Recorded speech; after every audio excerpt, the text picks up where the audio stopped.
इस कार्यक्रम के पुण्यार्जक हैं श्रीमती नेमी देवी झांझरी, श्री सुरेश, श्रीमती प्रेम झांझरी, श्री नरेंद्र, श्रीमती वीणा झांझरी, श्री अजय, श्रीमती नेहा झांझरी, श्रीमती श्वेता, श्री व्यान झांझरी, श्री मयंक, श्रीमती रिद्धि, ऋत्विक, रविजा झांझरी, श्री सिद्धार्थ, श्रीमती निधि, जियान झांझरी, श्री अरिहंत, श्रीमती आयुषी झांझरी, देवांगना एवं समस्त झांझरी परिवार, झुमरी तलैया, कोडरमा, झारखंड।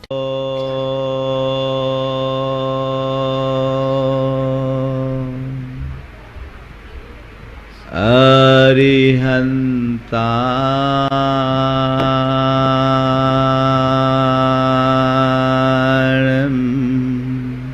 नमो अरिहंताणं नमो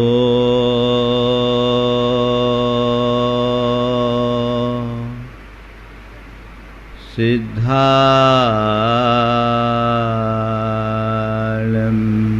नमो सिद्धाणं नमो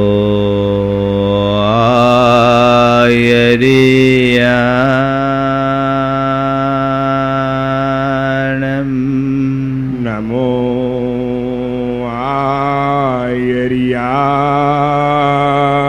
आयर्याणं नमो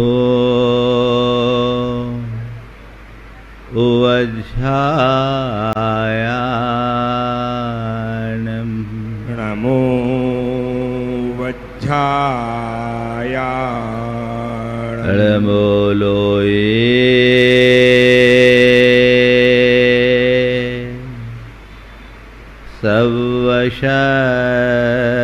सवशहुनं नमो लोये सव्यसाहुणम् एषो पंचणमोयारो एषो पञ्चणमो यारो सर्वपावपनाशनो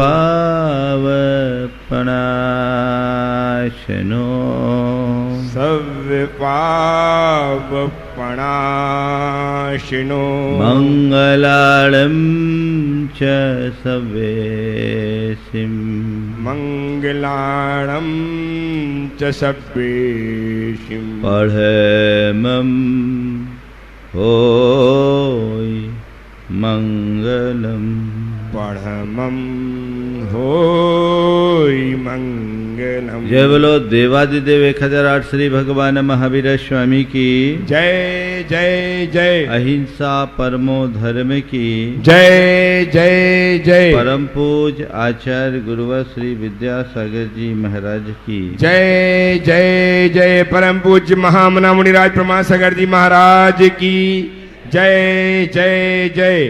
परम पूज्य सागर जी महाराज की जय जय जय। आज आप सब बड़े आनंदित दिख रहे हैं। किसी साधारण प्राणी का भी जन्म होता है तो मन में हर्ष होता है, फिर भगवान के जन्म के हर्ष की तो कोई सीमा ही नहीं। जिनके जन्म में 3 लोक में हर्ष प्रकट होता है, हमारा जन्म तो हो गया, दोबारा जन्म लेने के लिए मरना पड़ेगा।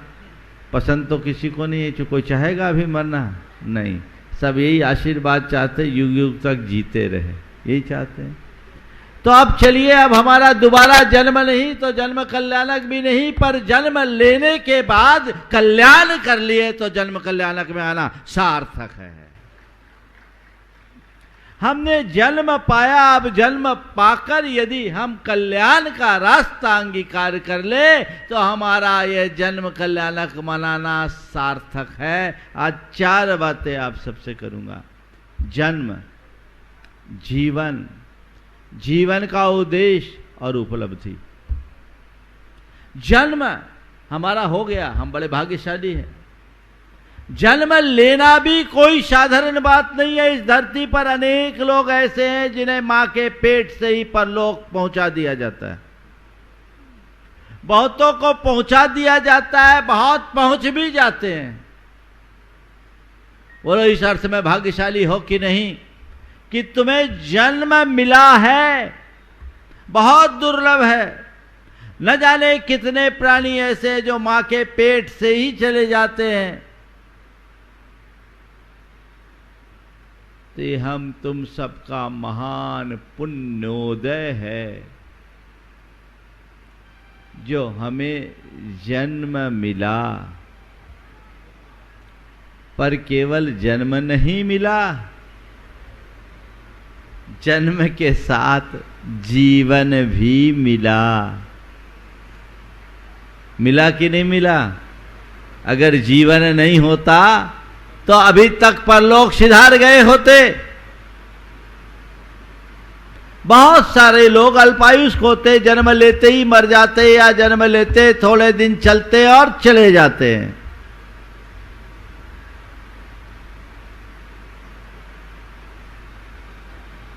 तो क्या हुआ? कब कौन चल बसे पता नहीं। इस अर्थ में बड़े भाग्यशाली है हम सब, क्योंकि हमें न केवल जन्म मिला, जन्म के साथ साथ जीवन भी मिला। इस बात की खुशी मन में है? कभी इस बात का गौरव तुम्हारे लिए महसूस होता है कि मैं इस धरती के उन भाग्यशाली प्राणियों में हूं जिसे जन्म मिला और जीवन भी मिला? होता है? बोलो। जीते लेते हैं, जीते हैं, खुशी भी होती है, लेकिन जीवन में मिलने की खुशी जो होनी चाहिए वो नहीं होती। अपने भाग्य को सराहने का भाव मन में नहीं होता। ये दुर्लभ जीवन जो हमने पाया है, जन्म ही दुर्लभ है तो जीवन तो और दुर्लभ है जिसे हमने दुर्लभता से पाया है, इसका कभी एहसास आभास नहीं होता। जिसके मन में यह एहसास होता है, जिसको इस बात का आभास होता है, उसके जीवन की दिशा और दशा अपने आप बदल जाती। आज जन्म कल्याणक के दिन ये एहसास करो, मुझे जन्म मिला, जीवन मिला, मैं भाग्यशाली हूं। लेकिन जीवन कितने दिन के लिए मिला? कब तक मिला? कोई पता है, ठिकाना है? बोलो।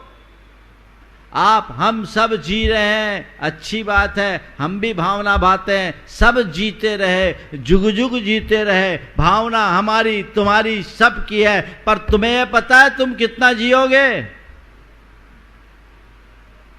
किसी को कोई पता? किसी को पता नहीं। अगले पल का भरोसा नहीं।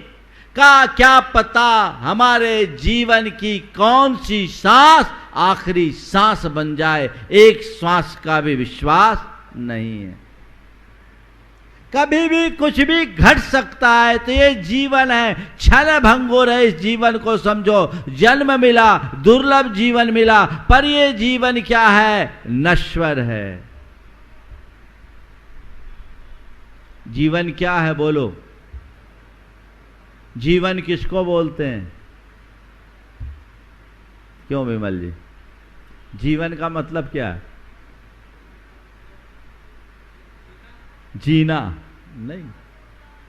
शरीर और सांसों के गठबंधन का नाम जीवन है।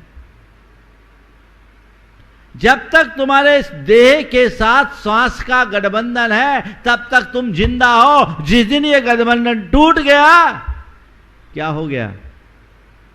मुर्दा हो जाओगे, जीवन समाप्त हो जाएगा। बस जीवन की परिभाषा यदि कोई पूछे तो बस यही है, शरीर और सांसों का गठबंधन। ये गठबंधन कभी भी टूट सकता है गठबंधन चल रहा है। जब तक चल रहा है कोई भरोसा नहीं। ऐसे भी गठबंधनों का भरोसा होता नहीं। जहां भी गठबंधन होते हैं ना, खतरा ही खतरा होता है।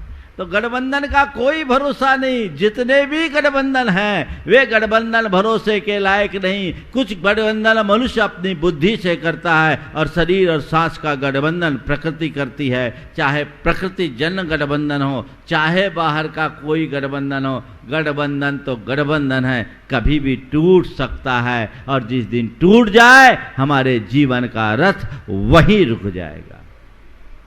तो कभी भी मेरी श्वास समाप्त हो सकती है, मेरी कोई भी सांस मेरे जीवन की आखिरी श्वास बन सकती है, इस बात का एहसास होना चाहिए।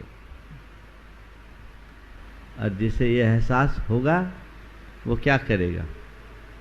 जीवन के प्रति जागरूक होगा कि नहीं होगा? बोलो।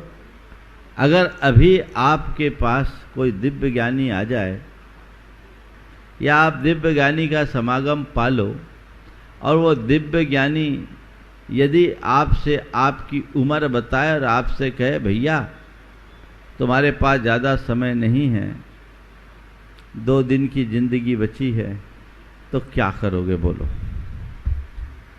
ईमानदारी से बोलो।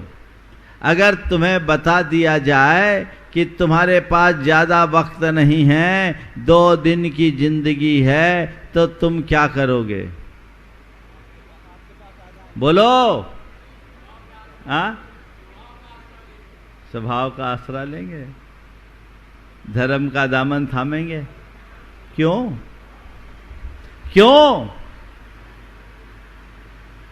2 दिन की जिंदगी तो जी भर कर जिएंगे, मौज मस्ती करेंगे? नहीं, ये नहीं करेंगे। क्यों? इसमें जीवन व्यर्थ होता है। हमें अपने जीवन को सार्थक बनाना है। हमारे जीवन का उद्देश्य जीवन का कल्याण है, और कल्याण भोगों में नहीं, विषयों में नहीं, धन दौलत में नहीं, परिवार परिजन में नहीं। कल्याण तो प्रभु की शरण में है, धर्म के आलंबन में है। इसलिए जब व्यक्ति को मौत दिखती है तो सबसे पहले भगवान को याद करता है। होता है ना? हाँ, करता है कि नहीं करता? हाँ। क्या पता कब, लोक में कहावत है भैया, कोई पता नहीं कब कौन भगवान का प्यारा हो जाए। होता है? तो भगवान का प्यारा एक दिन होना है। मैं कहता भगवान से प्यार करो, भगवान का प्यारा होने के बाद चिंता करने की जरूरत नहीं है। जिसे भगवान से प्रेम नहीं, वो भगवान का प्यारा भी होगा तो वहां उसको प्रवेश नहीं मिलेगा। जीवन का उद्देश्य ये नश्वर जीवन है, कभी भी नष्ट हो सकता है। आज सुबह सुबह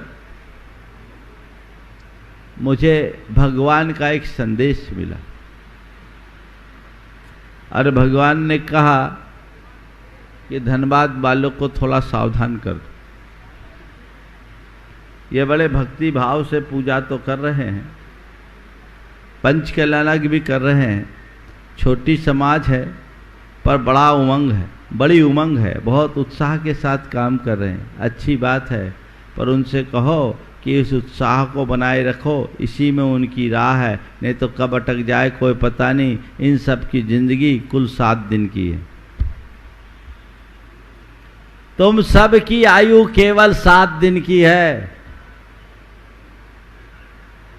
मैं गलत नहीं बोल रहा हूं, ये भगवान का संदेश तुम्हें सुना रहा हूं। अब समझ जाओ, सावधान हो जाओ। जितने यहां हो ना, सब 7 दिन वाले हो। अब बोलो क्या करोगे? तुम्हारी आयु 7 दिन की। तुम हंस रहे हो, बोलो महाराज मजाक कर रहे हैं। अरे मैं तुम्हें सत्य बता रहा हूं, 7 दिन की तुम्हारी उम्र है। आज कौन सा दिन है? बुधवार है ना। अगले बुधवार को नहीं रहोगे तुम। बोलो क्या होगा? 7 दिन में तुम मरोगे।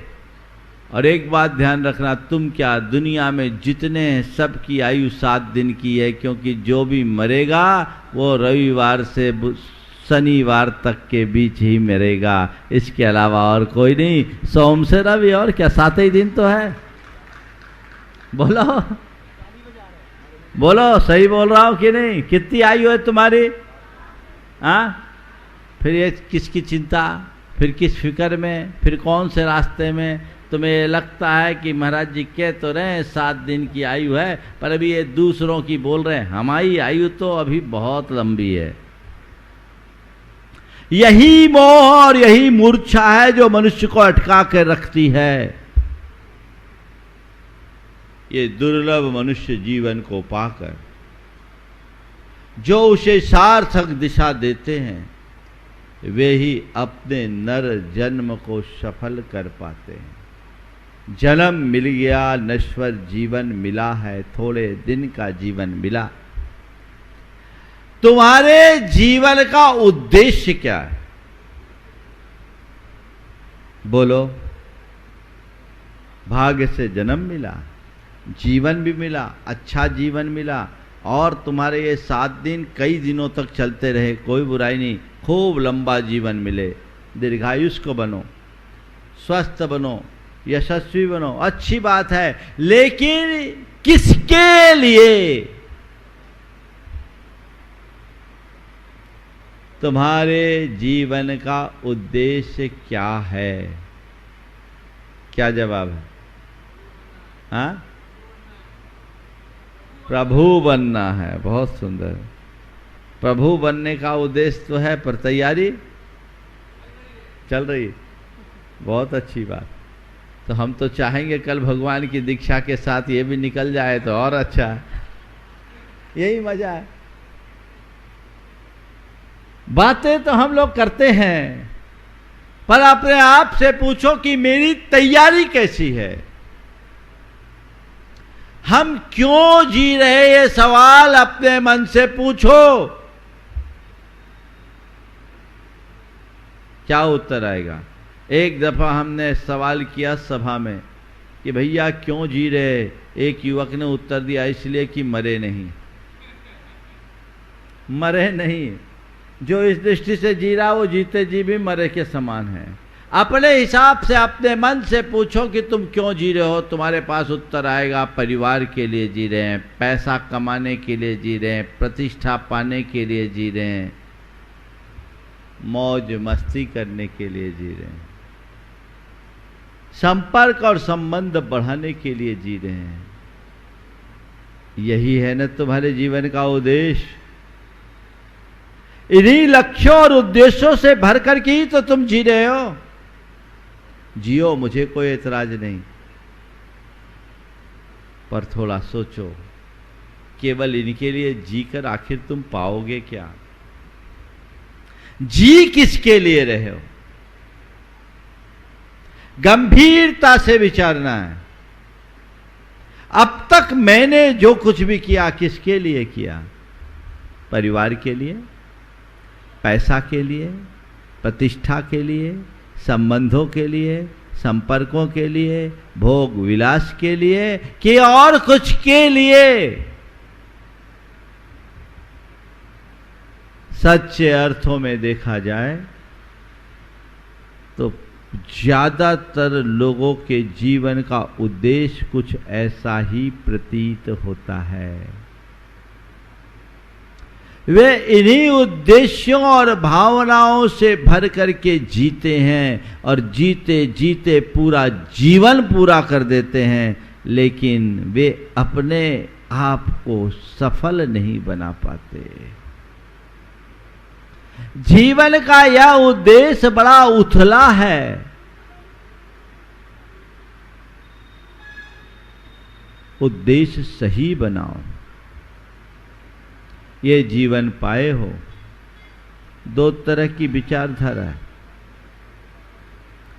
एक विचारधारा वह जो आध्यात्मिकता से जुड़ी हुई है, जो नर जीवन को अपने कल्याण के सुअवसर के रूप में देखती है और हमेशा अपने हृदय में अपने कल्याण की प्रेरणा जगाती है। ये एक विचारधारा है। इससे उलट दूसरी विचारधारा है जो केवल इस ऐहिक जीवन को देखती है, इसके आगे पीछे का कुछ नहीं देखती। पहले तुम अपने मन को टटोलो कि तुम्हारी अंदर की विचारधारा कैसी है। तुम्हें अपनी आत्मा का विश्वास है? तुम परलोक और पुनर्जन्म पर आस्था रखते हो? रखते हो? तो तुम्हें पता है कि हमारा हिसाब यहाँ का अधूरा रह गया तो वहाँ जाके पूरा करना पड़ेगा, ये पता है? बोलो, क्या हो गया? इतनी धीमी प्रतिक्रिया क्यों? जब तुम्हारे मन में आस्था है कि मेरी आत्मा है, मेरा पुनर्जन्म है, परलोक है, कर्म का संबंध है, मुझे अपनी करनी का फल यहाँ नहीं तो वहाँ भोगना ही पड़ेगा, सब भोगते आए हैं, मैं भी भोगूंगा, इससे कोई भी बच नहीं सकता। ये विश्वास है कि नहीं है? है? तो फिर गड़बड़ क्यों करते हो? लोक में किसी का लेन देन करो तो बहुत सावधान रहते हो, कोशिश करते हो किसी से कुछ लेना ना पड़े, और ले भी लिया तो जितनी जल्दी हो सके उसे चुका दो, नहीं तो ब्याज भारी पड़ेगा, मुश्किल हो जाएगी। होता है कि नहीं होता? तो भैया, जब तुम इस लोक के प्रति जागरूक हो तो परलोक के प्रति भी जागरूक होना चाहिए। तुम्हारा जीवन ऐसा होना चाहिए कि जब इस दुनिया से जाओ, निर्भर होकर जाओ, कर्जदार बनकर मत जाओ। जीवन का उद्देश्य हमें निर्भर होकर जाना है, कर्जदार बनकर नहीं। निर्भर होने का मतलब पाप से अपने आप को नहीं भरना, दुष्कृत्यों से अपने आप को बचा कर रखना, दूर रखना, हल्का करके जाओ। और यदि तुम पाप प्रपंच में लगोगे तो और भारी हो जाओगे, कर्जदार बनोगे, और यहां के बाद न जाने कितने जन्मों में तुम्हें अपना ऋण चुकाना होगा। पर मुझे तो ऐसा लगता है कि जितने लोग आत्मा पर विश्वास की बातें करते हैं, परलोक पुनर्जन्म की बातें करते हैं, और एक आस्तिक व्यक्ति की भांति दिखते हैं, मुझे लगता है ये सब के सब प्रच्छन्न नास्तिक हैं। क्या? प्रच्छन्न नास्तिक। ये प्रच्छन्न नास्तिक क्या होता है? एक आस्तिक होता है, एक नास्तिक होता है। आस्तिक भी दिख जाता है, नास्तिक भी दिख जाता है, उसकी करनी करतूतें दिख जाती है, हमारे मन में उसके प्रति कोई आकर्षण नहीं रहता। आस्तिक को हम आस्तिक के रूप में देखते हैं, नास्तिक को नास्तिक के रूप में देखते हैं। लेकिन सबसे खतरनाक होता है यह प्रच्छन्न नास्तिक, जो ऊपर से तो आस्तिक दिखता है लेकिन मन में उसकी कोई आस्था नहीं होती, अंतरंग से नास्तिक होता है। बड़ा खतरनाक। गड्ढा साफ दिखे तो व्यक्ति बच के चले, पर ऊपर ऊपर पेपर लगा हो और घास फूस लगी हो, नीचे गड्ढा हो, उसमें पांव रखते ही आदमी धम्म से नीचे गिर जाता है। ऐसे नास्तिकों की भरमार है। अपने भीतर झांक कर देखो कि तुम्हारे भीतर ऐसा कोई नास्तिक तो नहीं है। जिस दिन तुम अपनी जांच परख करोगे, तुम्हारे जीवन का उद्देश्य स्पष्ट हो जाएगा। ऐसे तुम अपने कल्याण की बात करते हो, आत्मोद्धार की बात करते हो, लेकिन अपनी करनी काली करते चलते हो, तो कैसे होगा कल्याण? समझो अपने अंतर मन को। जो सच्चा आस्तिक व्यक्ति होता है वो अपने जीवन को सही रास्ते पर ले चलने के लिए कटिबद्ध होता है। उसे हर पल इस बात का बोध और एहसास रहता है कि मेरी करनी का फल मुझे भोगना होगा, और इस नर जीवन को पाया हूं तो मुझे अपने पापों को साफ करना है, पापों का बोझ नहीं बढ़ाना। ये उद्देश्य अपने अंदर जगाएं तो हम अपने जीवन का पथ प्रशस्त करने में समर्थ हो सकेंगे। अन्यथा केवल बातें और बातें होगी, हम कुछ नहीं कर सकते। आस्तिक बनिए, कल मैंने आपसे कहा था धर्मात्मा बनिए, धार्मिक, आज आस्तिक बनिए। कोई भी क्रिया करने से पहले 100 बार सोचिए कि इसका परिणाम क्या होगा, कैसा आस्तिक होता है। गुरुकुल युग की बात है, जब गुरुकुल में शिक्षा दी जाती थी, एक दिन गुरु बड़े उदास थे। शिष्यों ने पूछा क्या बात है, आज आप इतने उदास क्यों? गुरु ने कहा क्या बताऊं, मेरी कन्या विवाह योग्य हो गई, मुझे उसका विवाह करना है और मेरे पास धन की कमी है, मैं इस चिंता में हूं कि उसका विवाह कैसे करूं। तो उनके सब छात्रों में जो बड़े बड़े नगर सेठ के बेटे भी थे, तो उनने कहा महाराज आप चिंता मत करें, आप जितना चाहेंगे उतना धन हम लेके आ जाएंगे आपके पास। बोले नहीं, ऐसा धन नहीं लूँगा, इस प्रकार का धन लेना मेरी प्रतिष्ठा के खिलाफ है। हाँ चलो, तुम लोग अगर मेरे लिए कुछ सेवा देना चाहते हो तो मेरा एक तुम सबसे कहना है कि तुम सब अपने अपने घर से कुछ धन लेके आना। जितने भी इस गुरुकुल में मेरे शिष्य हो सबको कुछ न कुछ धन लेकर के आना है, लेकिन एक शर्त, धन ऐसे लेके आना कि कोई देख न सके। अगर तुम्हारे लिए कोई देख लिया तो वो धन मेरे लेने योग्य नहीं है। फिर क्या था, अगले दिन धन का ढेर लग गया। सब शिष्यों ने गुरु भक्ति का परिचय देते हुए जिसके हाथ जो लगा लाकर रख दिया। एक छात्र खाली हाथ था और वो नगर सेठ का बेटा था। गुरु ने पूछा क्या हुआ, तुम कुछ नहीं लाए? बोले नहीं, नहीं ला पाया। क्या तुम्हारे घर में कुछ नहीं था? था तो बहुत, पर मैं ला नहीं सका। क्यों नहीं लाए? बोले गुरुदेव आपकी शर्त पूरी नहीं कर सका, आपकी शर्त पूरी नहीं कर सका। बोले क्या हो गया? बोले आपने कहा था कि धन ऐसा लाना कि कोई देख ना सके, तो क्या तुम्हें एकांत नहीं मिला? बोले अनेक बार एकांत मिला, अनेक बार एकांत मिला, मैंने उठा भी लिया, देखा कोई देख तो नहीं रहा है, कोई नहीं देख रहा है, लेकिन जैसे ही उठाया और कोई नहीं देख रहा, पर मुझे लगा मैं तो देख रहा हूं, तो मुझे लगा गुरु ने कहा था कोई देखे ऐसा धन मत लाना, जब मैं उसे उठाते देख रहा हूं तो कैसे ला सकता हूं। गुरुदेव मैंने उसे छोड़ दिया, मुझे मेरे अपराध को क्षमा करे, मैं क्या करूं। गुरु ने उसे अपने सीने से लगा लिया और कहा केवल तेरी पढ़ाई पूरी हुई, बाकी सबको फिर से पढ़ना है, मुझे धन की कोई जरूरत नहीं थी, मैं तो केवल परीक्षा ले रहा था। अपने मन से पूछो, तुम भगवान पर भरोसा रखते हो, आत्मा पर भरोसा रखते हो, परलोक और पुनर्जन्म पर विश्वास करते हो, कर्म सिद्धांत पर विश्वास करते हो, तो फिर कुकर्म करने से डरते क्यों नहीं? यदि कुकर्मों से डर नहीं है तो मतलब तुम्हारा अभी भरोसा जगा नहीं है।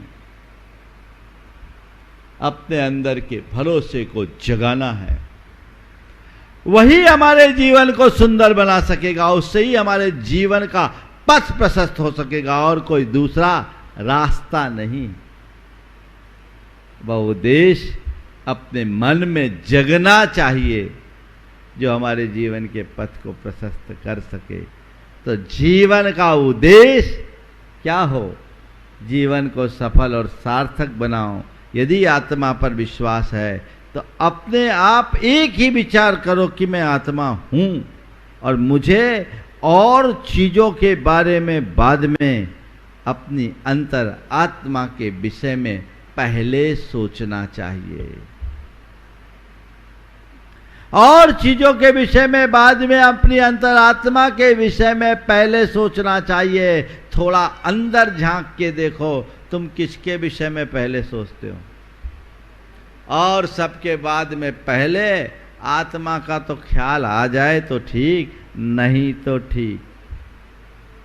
सबकी आत्मा दब गई है, उसे उभारिए, तब जीवन का उद्धार होगा।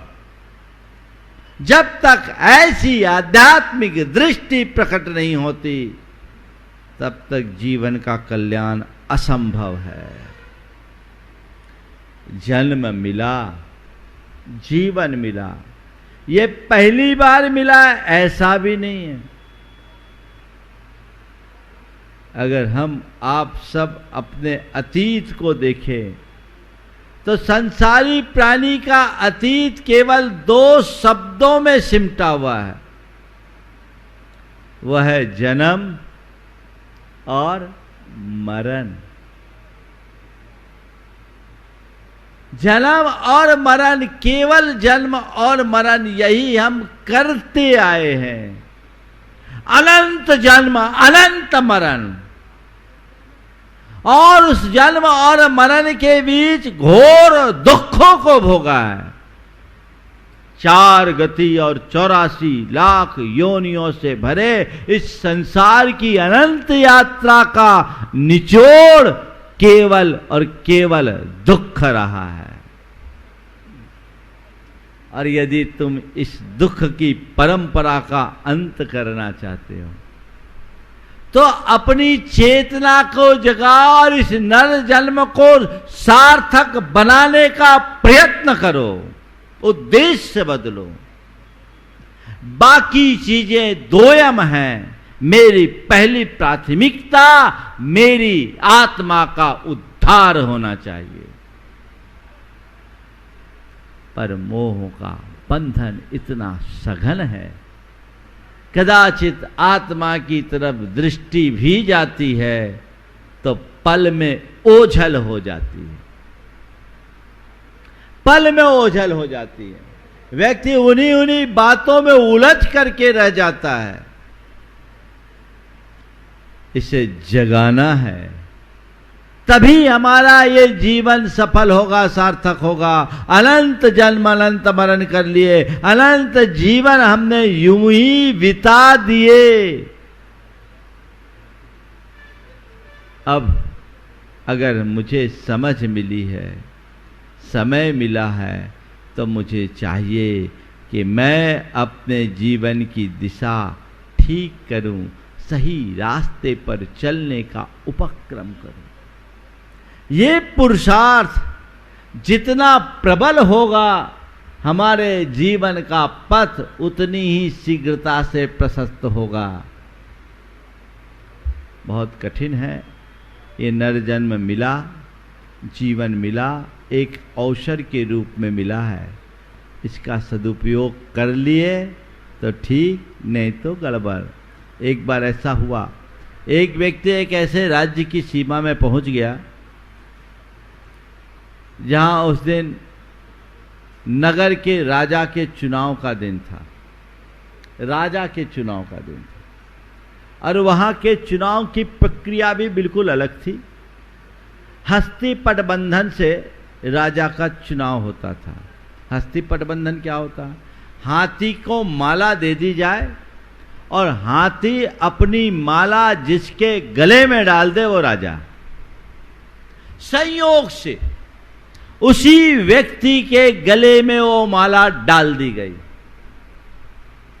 और उसे वहां का राजा घोषित कर दिया गया। मन ही मन बड़ा प्रमुदित हुआ कि एक अच्छा अवसर मिल गया सीधे सीधे राजा बनने का। लेकिन अगले ही पल उस राज के राज पुरोहित ने मंत्रोच्चार करके राज तिलक करते हुए वहां का जो कानून बताया सुनकर कांप गया। कानून था कि यहां आपके लिए 5 साल का राज्य है, 5 वर्ष तक राज्य करना है और 5 वर्ष पूर्ण होने के बाद आप नगर में लौट नहीं सकते। नगर की सीमा से लगी मगरमच्छों और घड़ियालों से भरी नदी के तट पर आपको छोड़ दिया जाएगा, आप लौट नहीं सकते। अब तक का अतीत इतिहास यही था कि जो कोई भी राजा महाराजा आते, राजा बने, 5 साल राज किए और बाद में वही नदी में मगरमच्छों के ग्रास बन गए। इस राजा ने सोचा कि मैं बुरा फंसा, लेकिन फिर भी सोचा 5 बरस बहुत ज्यादा होते, चलो अभी देखा जाएगा। उसने 5 साल तक बहुत अच्छा शासन किया, इतना बढ़िया राज किया कि उसका राज केवल राज गद्दी पर ही नहीं, लोगों के दिलों में भी हो गया। सबके दिलों पर राज करने लगा। जैसे जैसे समय बीतने को हुआ, लोगों की चिंताएं बढ़ने लगी कि अब सबको अपने प्राण प्यारे राजा को खोना होगा। लेकिन सब के सब बंधे हुए थे अपने राज्य के कानून और विश्वास से। कोई कुछ कर नहीं सकता था, सब अपने आप को निरुपाय सा महसूस कर रहे थे। जिस दिन 5 वर्ष पूर्ण हुए, हाथी पर आरूढ़ करके सारे राज्य की जनता ने अश्रुपूरित नेत्रों से राजा की विदाई की। नदी के तट पर राजा को हाथी से उतारा गया और उससे कहा गया, कानून पढ़ के सुनाया गया और कहा गया, आपने राज्य के कानून के मुताबिक 5 वर्षों का राज्य किया, अब आप इस पार नहीं आ सकते, आपको उस पार ही जाना होगा। राजा ने कहा, ठीक है, मैं भी इस राज्य के कानून का उतना ही सम्मान करता हूं और मैं अब इस पार नहीं आऊंगा, लेकिन मेरे लिए अब इस पार और उस पार में कोई खास फर्क नहीं है। मेरे लिए इस पार और उस पार में कोई खास फर्क नहीं है। सब लोग देखकर भौचक्क कर रह गए, क्योंकि उस नदी पर एक बढ़िया पुल बना हुआ था और उस पार एक सुंदर नगर बसा था। राजा पांव पैदल चलकर उस पार गया, नगर बसा वहां गया और उसके साथ पूरी प्रजा चले गई। ये नगर उठकर उस तरफ चल गया। राजा हमेशा हमेशा के लिए राजा बना रहा। थोड़ा जम के तो बजाओ। कहानी अच्छी लगी आपको? ये कहानी किसकी है? ये कहानी हमारी तुम्हारी सबकी है। ये नर भाव मिला है 5 बरस के राज्य की तरह। ज्यादातर इस राज्य को भोग कर नरक निगोद के पात्र बनते हैं, पर इस 5 बरस के राज्य जैसे दुर्लभ जीवन को पाकर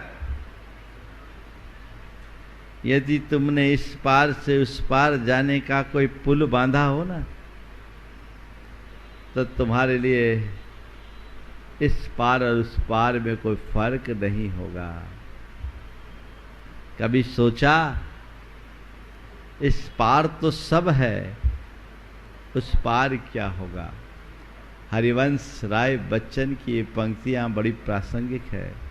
दीर्घदेख जहां तक पाता हूं, मन का सागर लहराता है, तम का सागर लहराता है। उस पार खड़ा होकर कोई हम सबको खींच बुलाता है। मेरा मन तो डगमग करता, तट पर के हिलकोरे से एकाकी जब पहुंचूंगा, मझधार न जाने क्या होगा। इस पार प्रभु तुम हो, सब हो, उस पार न जाने क्या होगा, उस पार न जाने क्या होगा, उस पार न जाने क्या होगा। कोई पुल बना रहे हो महाराज, ये पंचकलालक तो हम इसीलिए अटेंड कर रहे हैं कि हमारे लिए पुख्ता पुल बन जाए, है ना। जिस व्यक्ति के हृदय में धर्म का बीज अंकुर हो गया, उसका भाव सुरक्षित हो गया, ऐसा समझना। अपने जीवन का उद्देश्य केवल जीवन का कल्याण होना चाहिए। बाकी चीजें गौण की है, उसे हम दूसरे स्तर पर रखेंगे। मेरे जीवन का कल्याण मेरी पहली प्राथमिकता होनी चाहिए। जिस दिन ये बात तुम्हारे अंतश्चेतना में बैठ जाएगी, तो तुम्हारे जीने का तरीका ही बदल जाएगा। फिर तुम चीज़ों को अलग दृष्टि से देखना शुरू कर दोगे। तो वह दृष्टि और भावना अपने भीतर जगाइए। थोड़े दिन का जीवन मिला है जो केवल आत्मा के उद्धार के लिए मिला है, उसे हमें पार करना है। अब अपना भवोद्धार करना है। बस जीवन का यही उद्देश्य होना चाहिए। देखिए, आपने कोई उद्देश्य बनाया है कि नहीं बनाया? बहुतों का तो उद्देश्य ही नहीं है, जी रहे हैं, बस जिए जा रहे हैं, जैसे तैसे जिंदगी खींच रहे हैं। नहीं, जीने का ठोस उद्देश्य, और अगर कोई उथला उद्देश्य है तो उसे खत्म कीजिए। जीवन का सही उद्देश्य हो जिससे अपने जीवन को सही दिशा में आगे बढ़ाया जा सके और नर भव को सफल और सार्थक किया जा सके, ये प्रयास। अब सवाल आखिरी, जीवन की उपलब्धि। तुम्हारे जीवन की अब तक की क्या उपलब्धि है? जीवन जिया, लंबा चौड़ा जिया। यहाँ 5 बरस से लेकर 80 बरस तक के लोग, उससे ऊपर तक के लोग हैं। तुमने अपने जीवन में बहुत कुछ किया,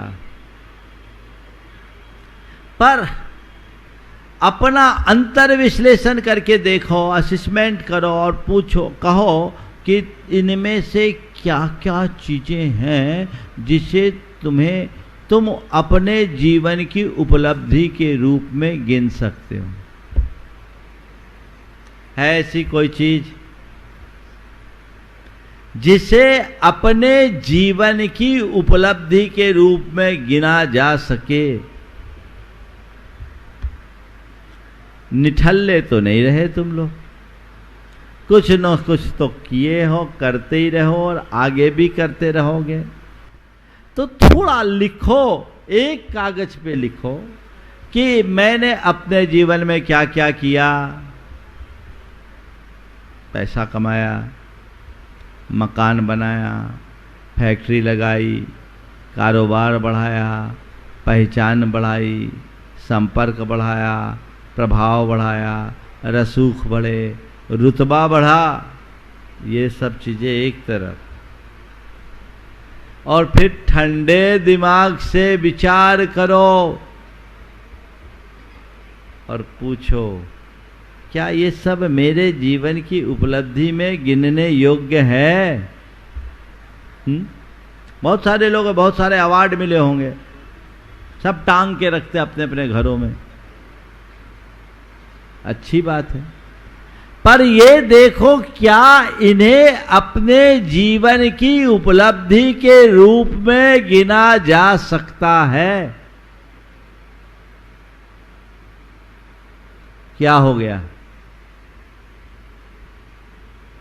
हिसाब लगाओगे ना तो तुम ही उन सब में नकारात्मकता के निशान लगाओगे।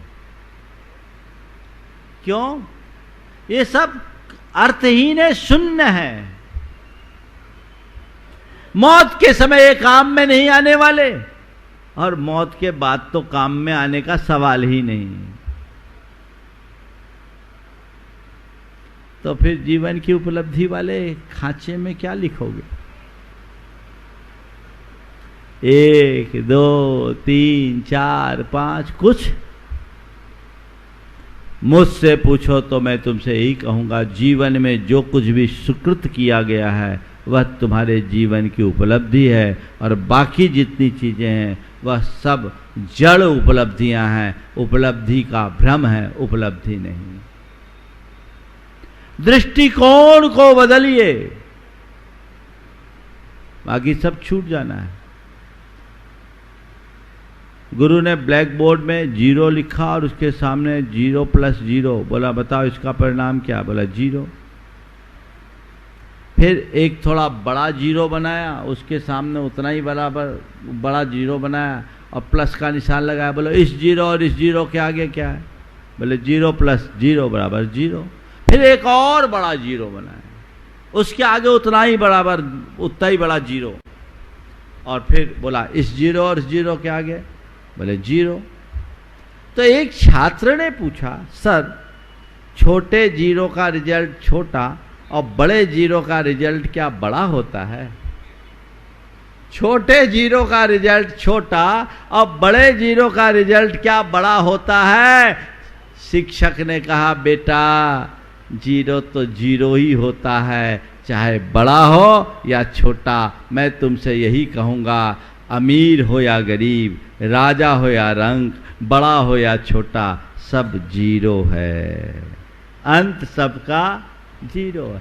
कोई बड़ा जीरो, कोई छोटा जीरो, पर है सब जीरो। कोई हीरो नहीं है। इतना हो सकता है कोई राजा मरे तो उसे चंदन की लकड़ी से जलाया जाए और रंग को गोबर के उपलों से जुलाया जाए, लेकिन ध्यान रखना अंत सबका राख है। चंदन की राख में सुगंध नहीं होती और उपलों की राख में दुर्गंध नहीं होती। जीरो तो केवल जीरो है।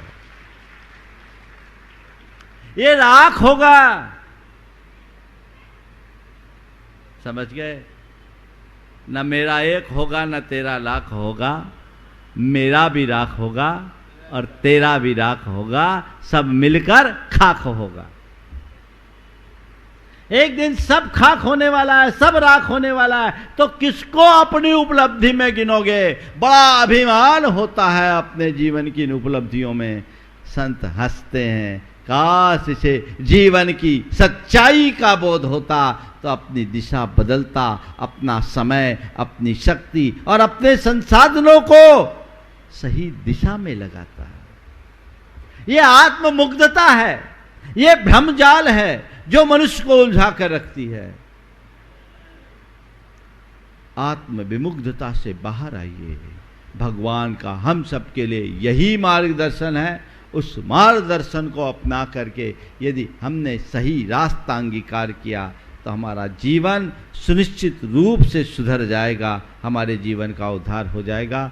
धर्म करने के बाद भी कई बार ऐसा होता है कि हम अपने जीवन के उथलेपन से अपने आप को बाहर नहीं निकाल पाते।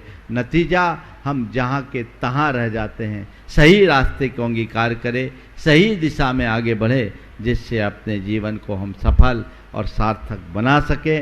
आज के जन्म कल्याणक के अवसर पर सार संक्षेप में मैं यही कहूँगा, भगवान का जन्म हुआ, उनने जीवन पाया, उसने जीवन का 100 देश जीवन जिया, एक दिन से नहीं 10 भव से लगातार उद्देश्य उनके जीवन का जुड़ा हुआ है, जो उनकी उपलब्धियां बनते जा रही है और चरम उपलब्धि के रूप में वे तीर्थंकरत्व के रूप में जन्म लिए हैं। और ये जन्म नहीं, जन्म कल्याणक बनकर जगत के कल्याण का आधार बना है। और आगे वो दीक्षा ग्रहण करके कैवल्य को पाएंगे और निर्वाण को प्राप्त करके अपने जीवन के उद्देश्य की पूर्णता करेंगे और जीवन की एक शाश्वत उपलब्धि को हासिल कर पाएंगे। हम जन्म पालिए जीवन के मर्म को समझे जाने और जीवन के सही उद्देश्य को समझते हुए जीवन की वास्तविक उपलब्धि के लिए संकल्पित हो जाएं। तो आप सब ध्यान रखेंगे। समय आप सबका हो गया है, यहीं पर विराम। बोलिए परम पूज्य आचार्य गुरुवर श्री विद्यासागर जी। इस कार्यक्रम के पुण्यार्जक थे श्रीमती नेमी देवी झांझरी, श्री सुरेश श्रीमती प्रेम झांझरी, श्री नरेंद्र श्रीमती वीणा झांझरी, श्री अजय श्रीमती नेहा झांझरी, श्रीमती श्वेता श्री व्यान झांझरी, श्री मयंक श्रीमती रिद्धि, ऋत्विक रविजा झांझरी, श्री सिद्धार्थ श्रीमती निधि जियान झांझरी, श्री अरिहंत श्रीमती आयुषी झांझरी, देवांगना एवं समस्त झांझरी परिवार, झुमरी तलैया, कोडरमा।